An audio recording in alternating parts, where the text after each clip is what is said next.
United states of আমেরিকাতে একটা conference হয়েছিল। ওই কনফারেন্সটা হচ্ছে পৃথিবীর যত ধর্মগ্রন্থ আছে সবগুলো ধর্মগ্রন্থের 10 মিনিটের আবৃত্তি শোনানো হবে। 10 মিনিট করে সময় সব ধর্মের ধর্মীয় কিতাবের শায়েকরা, গুরুরা, ধর্ম নানকরা আর ফাদাররা আর কারীরা বসেছে।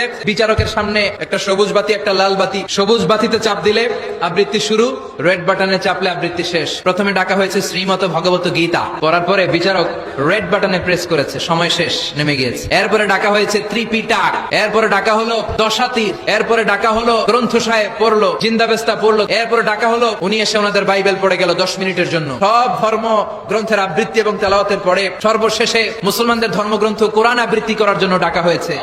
এসেছে মিশরের কারি আব্দুল বাসিত ইবনে আব্দুস সামাদ, পাতলা একটা চাদর আর জুব্বা পরে চলে এসেছে মাইকের সামনে, এসে আউযু বিল্লাহি মিনাশ শাইতানির রাজীম বলে টান দিয়েছে। উনি সূরা ফাতিহা পড়তে সময় নিয়ে নিয়েছে 13 মিনিট।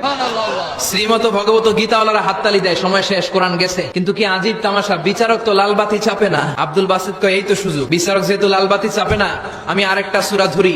উনি কোরআনের সবচেয়ে সুন্দর সূরা আর রহমান তেলাওয়াত শুরু করলেন। উনি উনার গলায় আল্লাহ যত সুর দিয়েছিলেন সব সুর, দরদ, আদর ঢেলে দিয়ে সুরের ঝংকার তুলে পুরো কনফারেন্সকে মাতিয়ে দিলেন। 30 মিনিট হয়ে যায়, লাল বাতি চাপে না। এদিকে অর্গানাইজিং কমিটির প্রধান চেয়ার থেকে উঠে এসে বিচারকের গায়ে ধাক্কা দিয়ে বলে, এই ম্যান, লাল বাতি চাপুস না কেন? ওরে ধাক্কা দেওয়ার পরে বিচারক ভূত দেখার মতো চমকে উঠছে, কি হ্যাঁ লাল বাতি?